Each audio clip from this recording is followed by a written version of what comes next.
Bonjour et bienvenue pour ce nouvel épisode de la série HO. Le film d'aujourd'hui s'appelle Le Grand Jeu, Molly's Game en version originale. Et oui, je suis allé au cinéma, j'ai eu le temps de voir un film, donc je vous en parle de vive voix. Le film, donc je l'ai vu au cinéma en version originale, c'est un film de Aaron Sorkin. Alors je m'arrête tout de suite sur Aaron Sorkin. C'est un scénariste extrêmement célèbre et coté aux États-Unis, notamment parce qu'il est le créateur de la série The West Wing, série qui était baptisée en France À la Maison Blanche. Alors en France, elle n'a pas eu un succès énorme, mais aux États-Unis, c'est une série qui a été genre vraiment un phénomène, quoi. Elle a duré 7 saisons et elle est considérée aux États-Unis comme la meilleure série jamais faite sur la politique, notamment. Et pour dire, aux États-Unis, les séries politiques, ça a du mal à fonctionner en général, ça a beaucoup de difficultés à décoller. Et The West Wing, ça a été un petit peu une sorte de bombe qui a explosé de 99 à 2006, si je dis pas de bêtises. C'est-à-dire, c'est une série qui est aussi née pendant le boom des séries télé du début des années 2000 et qui a fait partie de ce wagon de séries qui a commencé avant et qui a vraiment lancé ensuite les nouvelles séries télé et qui en a profité aussi bien qu'elle a initié le mouvement. Je parle par exemple de Les Sopranos ou encore de Oz.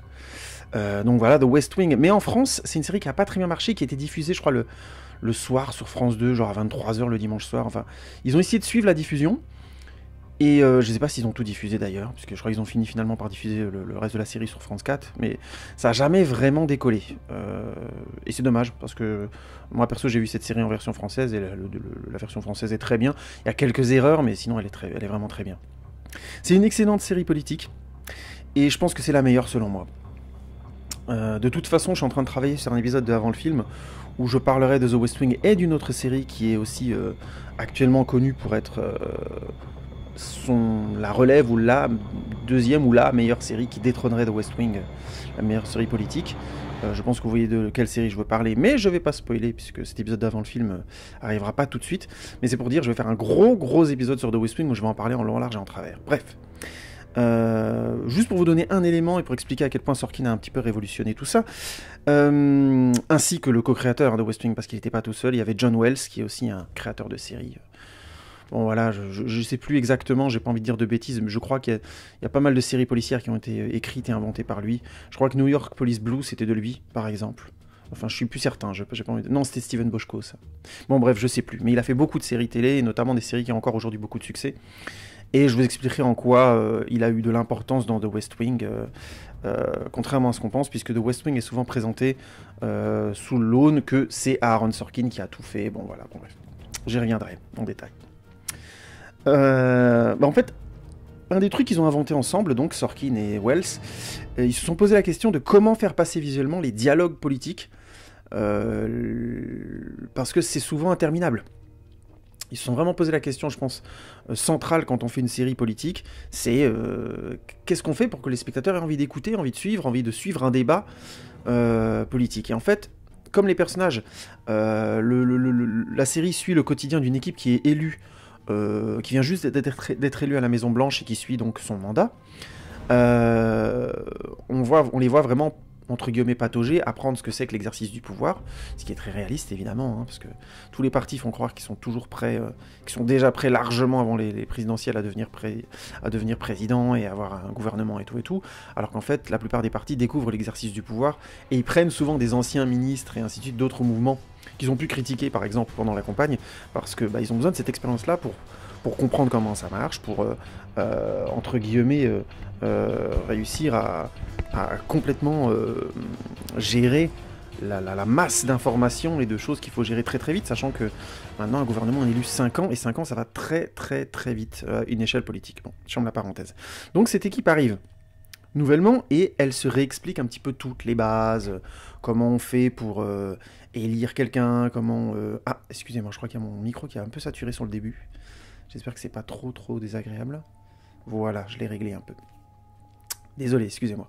Donc je disais, voilà, cette équipe a été élue, et ils vont donc parler de comment on fait de la politique, un petit peu de manière... Par moment, c'est un peu tiré par les cheveux, parce qu'on se doute qu'une équipe qui en est arrivée là connaît certaines choses quand même plus, mais Aaron Sorkin a l'intelligence de créer des personnages un peu, entre guillemets, naïfs, voire il en rajoute même, Souvent des personnages féminins d'ailleurs, donc il a un petit problème par rapport à ça. Mais ça permet du coup d'avoir des explications. Le personnage qui va dire « Ah, bah, je sais pas comment ça marche », et puis il y en a un autre qui l'explique. Bon, bref. Donc ça passe par des dialogues. Mais ça suffisait pas comme outil, parce qu'il y a plein de séries qui ont fait comme ça, et ça reste de la politique, quoi. Donc à un moment donné, la technique politique, la bureaucratie, ce genre de choses, même si ça a des résultats sur la vie des gens de tout le monde, c'est souvent anti-cinématographique, ça a même une tendance à être très lourd. Et ils ont inventé un truc, parmi d'autres, qui s'appelle le walking talking, c'est-à-dire de faire marcher les personnages pendant qu'ils dialoguent. Donc vous verrez souvent dans la série, et c'est dès le premier épisode pilote, on voit deux personnages s'expliquer des choses, de manière très rapide, des échanges franchement intenses, il y a beaucoup d'éléments qui se renvoient la balle, et c'est vraiment du ping-pong, c'est-à-dire que c'est pas... ils se répondent réellement, c'est-à-dire c'est le genre de dialogue qu'on voit jamais dans la vraie vie, ou très rarement, où on a deux personnages avec des arguments très forts, qui parlent d'un sujet, et ils ont 7 ou 8 échanges, ce qui est juste énorme, quoi. Et ils marchent ensemble d'un point A à un point B, en général d'un bureau à un autre, et ainsi de suite, dans l'aile ouest. Et c'est un des effets qui a fait que la série a complètement embarqué les spectateurs. Après, bien sûr, il y a d'autres éléments dont je parlerai, des éléments scénaristiques, des éléments de technique d'écriture qui font qu'on suit très agréablement une série alors qu'elle est profondément politique et qu'elle ne parle que de ça, entre guillemets. Je caricature. À peine.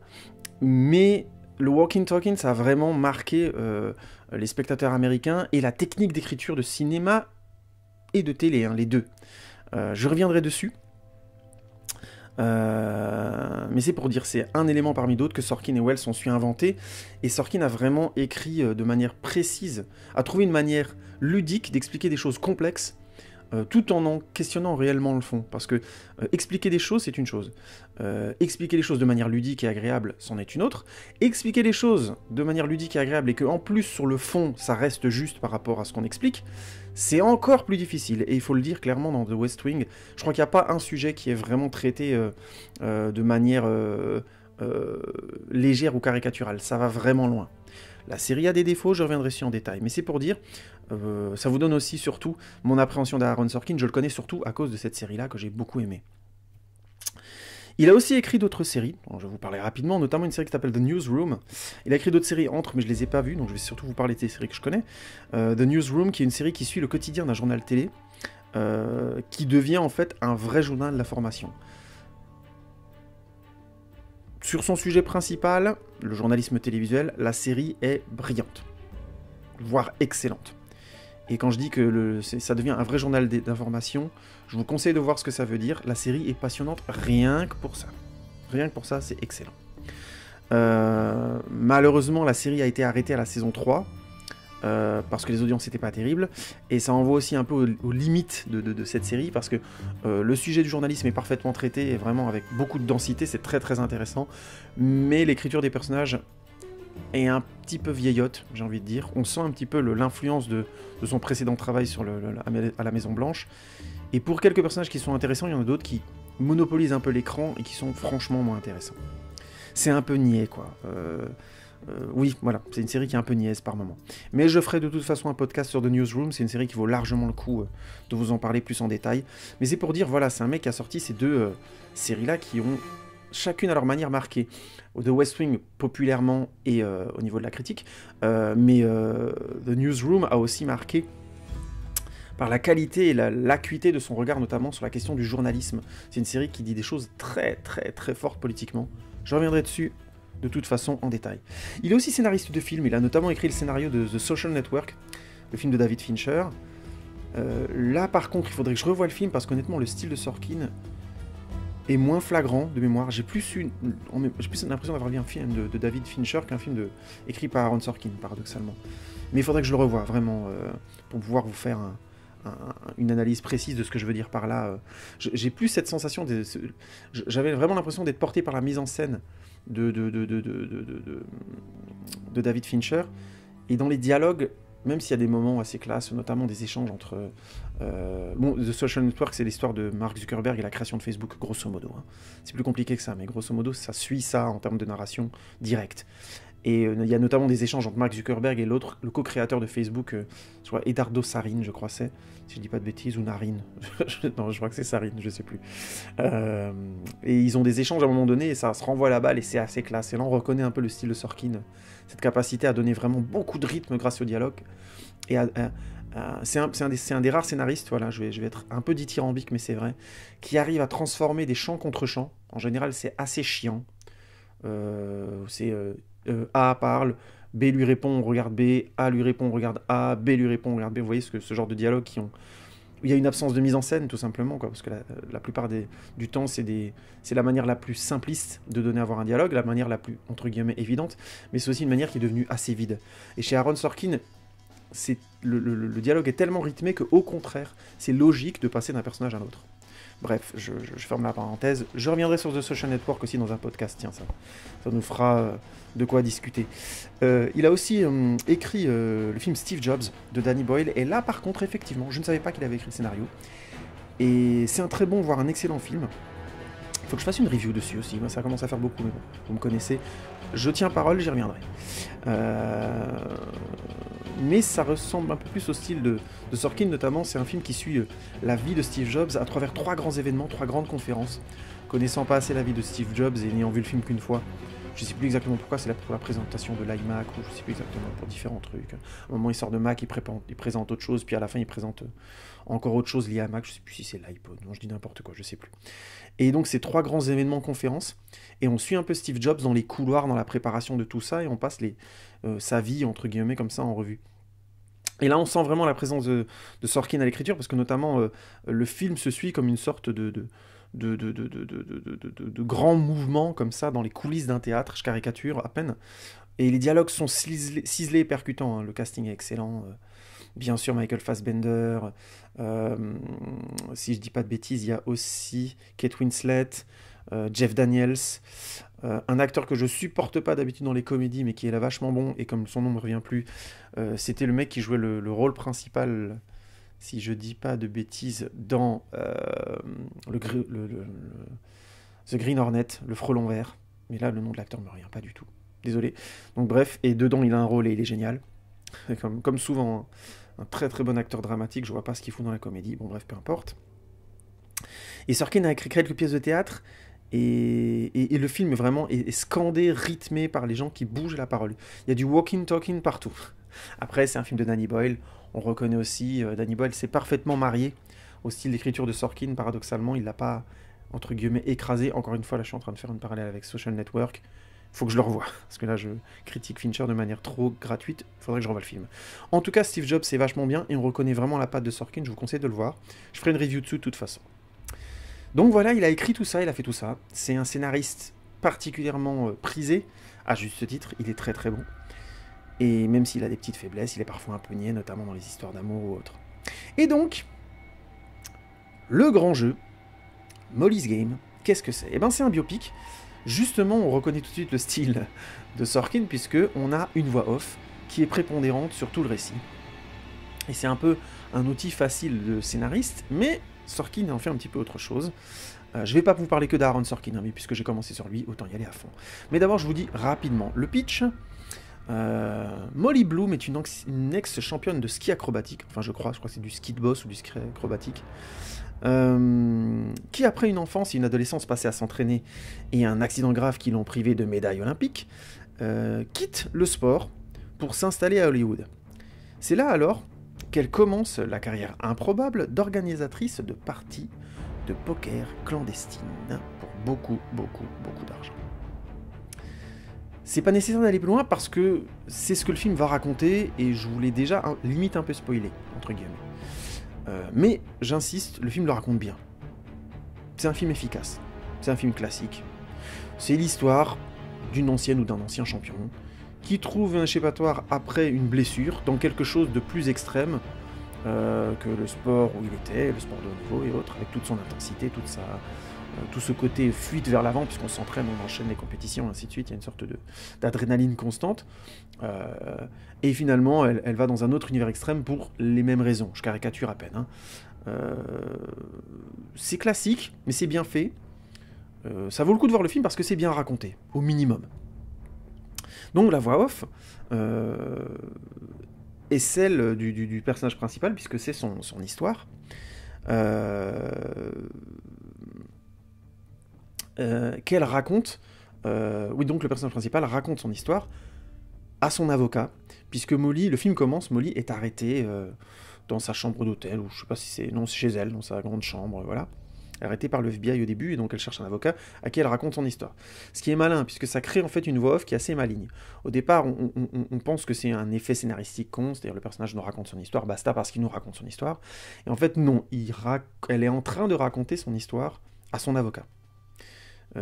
C'est malin, ça évite que le film soit attaqué sur le fait que la voix off scande le film de manière artificielle. On sent déjà le côté scénariste expérimenté rien qu'à ça. Parce que le côté voix off, parce que c'est... Il y a une voix off parce que c'est une voix off, c'est un peu une ficelle scénaristique un peu cliché, dangereuse, parce que ça trahit souvent des faiblesses d'écriture ou des faiblesses du récit. Un exemple parmi d'autres, c'est la difficulté de lier le récit logiquement, narrativement, voire même visuellement aussi. On a des événements qui se passent, et puis on se rend compte qu'il y a un hiatus, qu'on n'arrive pas à créer le lien entre ces deux événements, parce que ça n'a pas été écrit correctement, ou tout simplement parce qu'au tournage, ça n'a pas été tourné de la manière qu'il le fallait pour que ce soit aussi évident, on a changé légèrement et on n'aurait pas dû. Le storyboard, ce genre de choses, ça va très très vite. Et du coup, souvent, mettre une voix off là-dessus, c'est un peu une roue de secours, entre guillemets, quoi. Ça se sent beaucoup dans des films où vous avez peu de voix off. Et on sort du film en se disant, mais en fait, pourquoi on avait besoin d'une voix off pour nous raconter ça? C'est souvent parce qu'à un endroit chirurgical, il fallait la voix off, mais on pouvait pas la mettre qu'à un seul endroit, de manière complètement, entre guillemets, ex nihilo, et espérer que les spectateurs adhèrent au truc. Il faut qu'elle soit un petit peu scandée, qu'elle soit présente, et qu'elle ait une présence justifiée. Ça a l'air technique tout ça, mais non. En tant que spectateur, on sent très facilement cette nécessité d'avoir une cohérence, une ligne d'idées émotionnelle qui fait que la voix off va nous amener dans le film.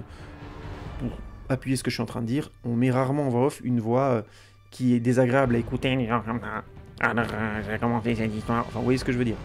Là, je suis pas du tout acteur, mais c'est pour vous dire, ce serait hyper désagréable de m'écouter parler comme ça plus de 20 secondes. En général, on va pas demander à Donald Duck de faire la voix off de ses films.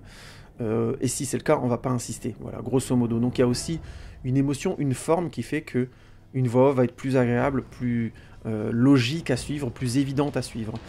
Donc c'est aussi bien sous sa forme que sur son fond.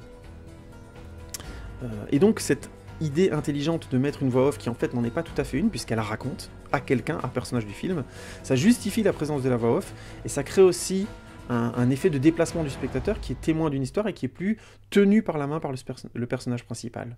Notamment parce que, aussi de manière très intelligente, tiens, je viens d'y repenser, l'avocat met en doute très très vite ce que Molly raconte. Ce qui fait qu'on rentre dans le film un peu par moments en se disant « Ah merde, si ça se trouve, ce qu'elle nous a raconté, c'est pas tout à fait vrai, et ce qu'on voit n'est que son point de vue. » Mais il le dit assez tôt dans le film pour qu'on sache que, en sortant du film, Sorkin avait conscience qu'en adaptant le livre, excusez-moi, de cette jeune femme, oui, parce que c'est un super scénariste, mais il adapte énormément des histoires. La plupart des histoires qu'il a écrites sont des adaptations, à part les séries télé qu'il a écrites, si je dis pas de bêtises. Mais là, en l'occurrence, c'est aussi l'adaptation du bouquin de la vraie Molly Bloom, si je dis pas de bêtises. Non, parce que je connais pas le nom réel de la personne dont l'histoire est inspirée. Donc c'est un exemple parmi d'autres des qualités d'écriture de Sorkin. L'autre exemple, c'est que le film commence par une idée reçue, sur le sport, notamment cette idée que la 4e place dans une compétition de haut niveau, c'est ce qui peut arriver de pire. Et il met cette idée reçue face à une réalité, c'est-à-dire une blessure qui met fin à une carrière, alors que l'aboutissement de tous ses efforts allait juste se justifier, arriver, bah oui, c'est beaucoup, j'exagère, mais beaucoup plus pire que de finir 4e, entre guillemets. 4e, on est là, on est déjà présent, il y a déjà une certaine reconnaissance, on peut dire qu'on a été 4e aux Jeux Olympiques. Quand la carrière s'arrête juste avant, c'est horrible. Et il revient à la fin avec cette idée, donc, pour la renuancer encore, en donnant un autre point de vue sur l'événement qu'on voit au début du film. C'est pas tout à fait réussi, hein, parce que le climax du film est pas incroyable. Au final, c'est une histoire qui est assez prévisible. Mais c'est intéressant, l'histoire est intéressante et intrigante, mais pas aussi vertigineuse qu'elle aurait pu.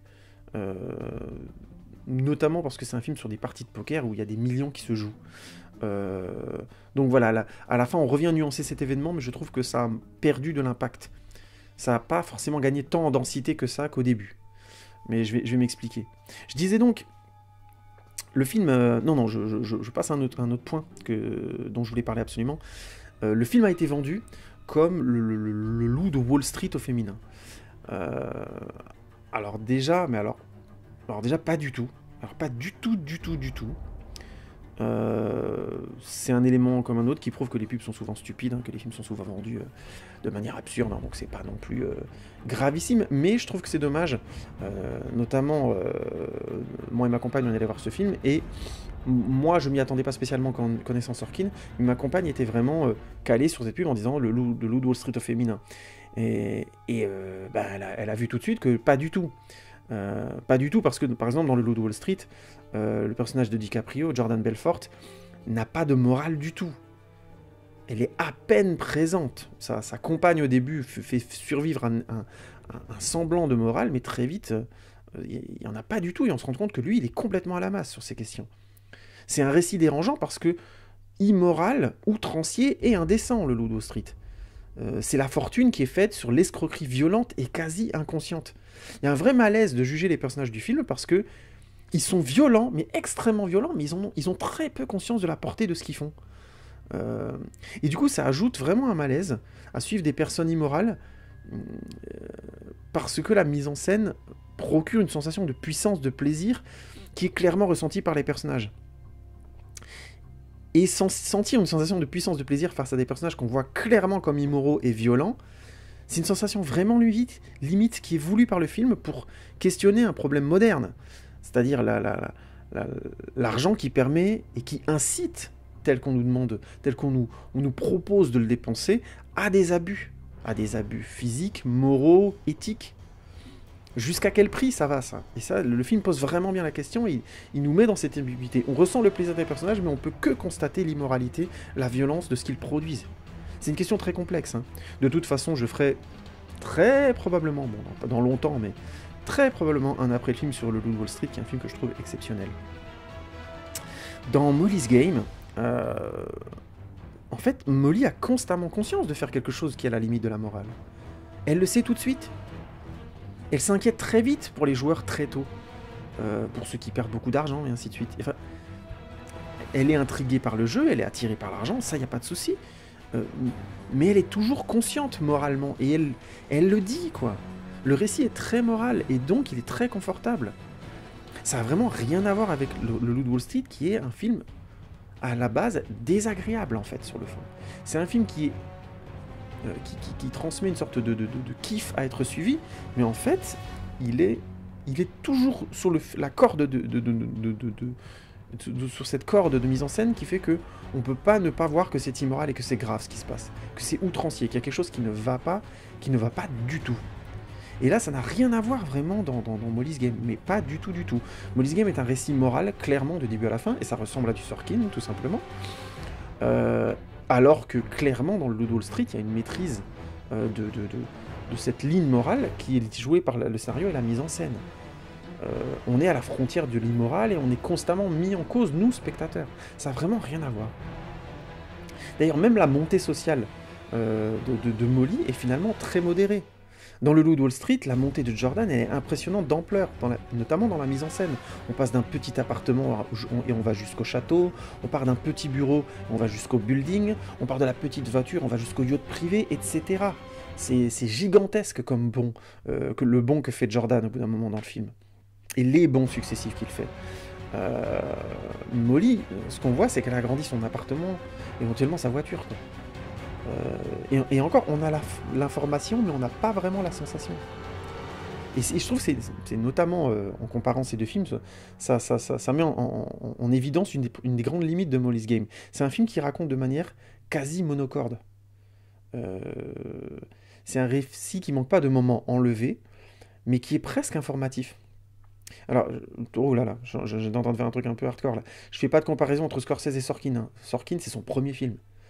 On peut dire oui, il a plus ou moins réalisé des épisodes de West Wing, il a eu beaucoup d'importance dans les scénarios du film Steve Jobs et blablabla. Ok, il a vu Fincher bosser, il a vu Dable bosser, d'accord. Voir les gens bosser et être à leur place, c'est une autre histoire. C'est un putain de scénariste, mais c'est quand même sa première réalisation. C'est son premier film en tant que réel, donc vraiment je compare pas avec Scorsese, quoi. Faut arrêter de délirer, quoi. Donc je ferme la parenthèse, mais c'est juste pour... vu que la pub avait comparé les deux films, ça me permettait de pointer des choses, c'est tout. Mais je compare vraiment pas les deux films, ce serait vraiment déplacé. Comparer un premier film avec je sais pas combienième film de Scorsese, et en plus de Scorsese, quoi. Qui est une sorte de tueur en termes de mise en scène, donc faut se calmer, quoi. Je reviens à ce que je disais donc sur les parties de poker, parce que donc la montée de Molly est relativement monocorde et le film est presque informatif. L'exemple que j'ai en tête, c'est la mise en scène des parties de poker. En fait, le film renonce assez vite à expliquer, à jouer sur le vocabulaire du poker. Pardon, je crois que j'ai le micro qui sature par moment. Je vais essayer de faire attention. Parce que je bouge un peu trop en face, je pense. Personnellement, j'ai eu la sensation qu'on nous donnait beaucoup de mots à un moment donné, très très vite.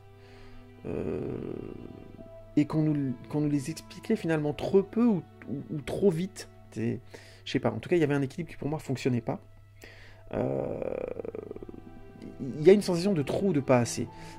Surtout qu'ensuite, la mise en scène joue surtout sur des éléments plus cinématographiques liés au poker. C'est-à-dire notamment le jeu psychologique, quoi. Un élément principal de mise en scène sur le poker, c'est le jeu psychologique. Les bluffs, le mensonge, l'ignorance, les feintes, l'angoisse, le fait qu'on mise énormément et qu'on comprend pas ce qui se passe, qu'on attend une certaine carte et que c'est pas celle-là, et ainsi de suite. Et paradoxalement, le film le fait plutôt bien. Il y a quelques bons moments quand on explique notamment les spirales de défaite de certains personnages, ou comment un super joueur est essentiel à l'existence d'une table clandestine, et le jeu sadique qui se met en place entre l'organisateur de la table et ce super joueur qui par définition fait vivre la table, en piégeant des gens notamment, et en organisant des systèmes de triche d'une certaine manière. C'est des séquences qui sont vraiment intéressantes et parfois touchantes, c'est des séquences qui font plutôt bien vivre le film, je trouve. Notamment sur la question principale, c'est-à-dire les fameuses parties de poker clandestines. Mais paradoxalement, je trouve que le film décolle jamais vraiment. C'est un bon film, une bonne histoire, avec une mise en scène efficace, mais c'est pas transcendant. À mon avis, c'est la faute à une histoire qui se présente comme une métaphore profonde sur la vie, notamment au début, là, avec ce passage sur les Jeux Olympiques, pas les Jeux Olympiques, mais cette compétition et l'accident qu'a Molly. Et alors que finalement, quand on arrive à la fin du film, on y revient et ça va pas si loin que ça. C'est pas grave, hein, c'est un bon film malgré tout. C'est même un très bon film pour un premier film d'ailleurs. Mais ça décolle jamais vraiment. Et je trouve que dans l'indécision qu'il y a à un moment donné à donner les vocabulaires du poker pour finalement s'en abstraire très très vite et parler d'autre chose, il y a un aveu d'échec dans la mise en scène à réellement créer de l'enjeu visuel et de mise en scène autour du poker. Voilà, mais ça reste un très bon premier film et un bon film à suivre, honnêtement. Il n'y a pas de problème. Mais je pense pas qu'il mérite tout le tintamarre qu'il y a autour. Je peux vous parler aussi du casting rapidement, qui est à noter. Parce que ce qui est fandard, c'est que c'est un film où finalement tous les acteurs font ce qu'ils savent faire. Jessica Chastain fait du Jessica Chastain, Idris Elba fait du Idris Elba, Kevin Costner fait du Kevin Costner. Donc Jessica Chastain, elle fait cette femme forte qui a en même temps des petites fêlures, mais qui a ce caractère et qui a ce moral très très fort. J'ai l'impression de revoir un peu le même personnage que dans Interstellar ou dans Seul sur Mars. Elle a ce truc quoi, à faire des personnages forts et elle le fait super bien. Mais c'est du Jessica Chastain. C'est pas une mauvaise critique, c'est même pour dire du coup ça passe très très bien si vous aimez l'actrice, il n'y aura aucun souci, vous allez kiffer. Idris Elba fait du Idris Elba, ça fait un moment que je le vois dans plusieurs films, il commence vraiment à cartonner à Hollywood, et ben on lui redemande quasi constamment de refaire le même type de personnage. Et là c'est ce qu'il fait, il le fait très très bien. Et Kevin Costner, ben, dans le rôle du père, oui parce qu'il joue le rôle de l'entraîneur et le père de Molly. Bah, c'est le père de Superman, c'est le père de... voilà quoi, je caricature, mais je l'ai déjà vu dans ce rôle-là, il le fait très très bien. Ils sont tous très bons. Ils sont même excellents, en fait. Et, par contre, paradoxalement, je dirais même que Costner et Elba ont plus de matière dans le scénario, dans le film, à montrer leur qualité d'acteur que Jessica Chastain, je trouve. Euh, Mais c'est un point de vue qui est un peu biaisé parce que les deux climax, pour moi il y a deux climax du film dans la partie finale, ce sont des dialogues qui sont scandés et rythmés une fois par Idris Elba et une fois par Kevin Costner. D'ailleurs, le dialogue avec Idris Elba, je sais pas pourquoi, ils ont choisi de mettre ça dans une pièce exiguë. C'est une pièce qui est anticlimactique, quoi. C'est autant avec Kevin Costner, il crée une sorte de climax qui est plutôt bien foutu, qui est assez bien amené. L'endroit aussi choisi est plutôt joli. Alors pour Idris Elba, je sais pas pourquoi, ils sont allés le planquer dans un placard. Enfin, très bizarre. Excusez-moi, j'ai touché le micro. C'est très bizarre. Et au final, lui, il est excellent. Du coup, ça fonctionne quand même. Mais voilà, quoi. C'est pas parce qu'on a Idris Elba qu'on est obligé de le mettre dans un placard, quoi. Enfin, il y a vraiment à cet endroit-là des faiblesses de mise en scène. Bon, c'est un premier film, mais quand même, je sais pas ce qu'il a voulu faire là. Sorkin, ça devait être réaliste ou je sais pas. Bon, je sais pas trop, mais c'est dommage. Mais du coup, c'est vraiment les deux climax du film sont dû au personnage masculin fort de l'histoire. Euh, pour la parenthèse, je trouve que c'est même assez surprenant que le film évalue des prix d'interprétation à Chastain parce que, bon, on connaît la logique des prix du cinéma, hein, ça part un peu dans tous les sens. Des fois, en fait, on donne un prix au film suivant parce qu'au film d'avant, on n'a pas pu, parce qu'il y avait un autre acteur, une autre actrice, blablabla, un film qui devait absolument recevoir les prix. Bon, pour des questions politiques, économiques, il y a plein de choses qui font qu'on reçoit des prix, des Oscars ou pas, quoi. La carrière de Leonardo DiCaprio et sa difficulté à obtenir un Oscar, alors qu'il l'aurait mérité sous 3 ou 4 films facilement, je pense. Euh, voilà, exemplifie bien ça.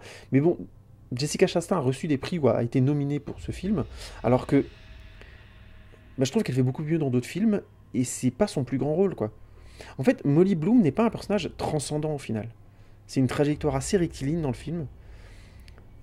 C'est peut-être la limite de l'autobiographie, hein, pour le coup, mais je trouve pas que l'histoire était bouleversante. C'est pas Jordan Belfort, quoi, faut être clair. C'est pas aussi délirant. Après, Jordan Belfort, on ne trouve pas ce genre de personnage partout, hein, à tous les coins de rue. Mais là, en l'occurrence, pour une femme qui organisait des parties de poker clandestines, où il y avait des millions et des millions et des millions de dollars en jeu, je sais pas. Je m'attendais peut-être à quelque chose de plus vertigineux inconsciemment. Je ferme la parenthèse. La seule interprétation différente et impressionnante pour moi dans le casting, elle vient de Michael Cera, qui joue une star un peu dont le plaisir sadique est de plumer, détruire les gens autour de la table de poker.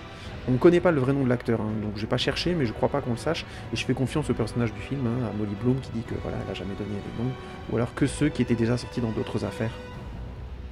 Je ferme la parenthèse. Et vraiment, Michael Cera, ça fait un moment que je le vois dans des rôles très différents. Il est vraiment excellent, ce mec. Déjà, il a une tronche très particulière avec ce nez crochu, là, les yeux un petit peu rentrés, caverneux. Il a les bouclettes rousses, là. Il a une tronche assez improbable. Et en même temps, il a joué des rôles très différents. Je l'ai trouvé à chaque fois très bon. Dans Scott Pilgrim vs. The World, il est vraiment excellent. Dans le rôle de l'ado qui hésite comme ça, qui est une sorte de monstre émotionnel qui fait du mal à ses copines. Enfin, mais le film est plus complexe que ça, je ferai. Maintenant, je suis obligé, après avoir dit un truc pareil, de faire une review un jour sur Scott Pilgrim vs. The World, mais bon, peu importe. Il est excellent dedans. Si vous avez jamais vu Magic, qui est un film hyper tendu et étrange, c'est pas du tout un thriller comme vous pouvez le penser, mais c'est un thriller. Lui est excellent dedans, vraiment. Il est un second rôle, mais il joue très très bien. Et dans celui-là, il joue un personnage assez horrible comme ça, qui dit peu de choses, mais qui est très très bon. C'est un excellent acteur, Michael Cera.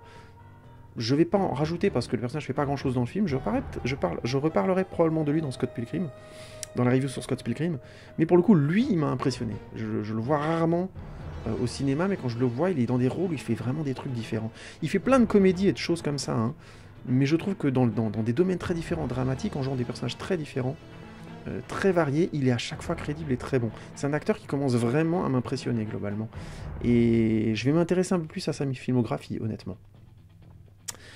Donc voilà, je vais pas pérorer très longtemps sur Molly's Game. Le bilan, bah, c'est un bon premier film de Sorkin en tant que réalisateur. Au-delà de ça, c'est plutôt un bon film, avec une découverte un peu légère mais intéressante du poker et des tables clandestines. Mais au final, surtout, et sans trop spoiler, c'est un beau film sur le rapport père-fille. J'en dirai pas plus, j'ai pas envie de spoiler ce film parce que je pense qu'il faut le voir, il est tout à fait sympathique et fréquentable. Mais si je devais comparer votre temps comme quelque chose de précieux que vous ne pouvez jamais rattraper et que vous utilisez avec grande gentillesse à écouter mes podcasts, je ne vous en remercierai jamais assez. Je vous dirais quand même que de plutôt regarder ce film, regardez plutôt les séries d'Aaron Sorkin, que ce soit de West Wing ou de Newsroom. Parce que c'est excellent. Je ferai des vidéos et des podcasts dessus, mais c'est excellent, je vous conseille de les découvrir. Et si vous les avez vus avant que j'en parle, ce sera encore mieux, on pourra échanger sur la question. Enfin voilà, en tout cas Molly's Game, c'est pas mal du tout. On va résumer. Je suis un peu dur, mais c'était pas un immense film, ça mérite pas non plus à Jessica Chastain un Oscar, mais c'était un film très très sympa.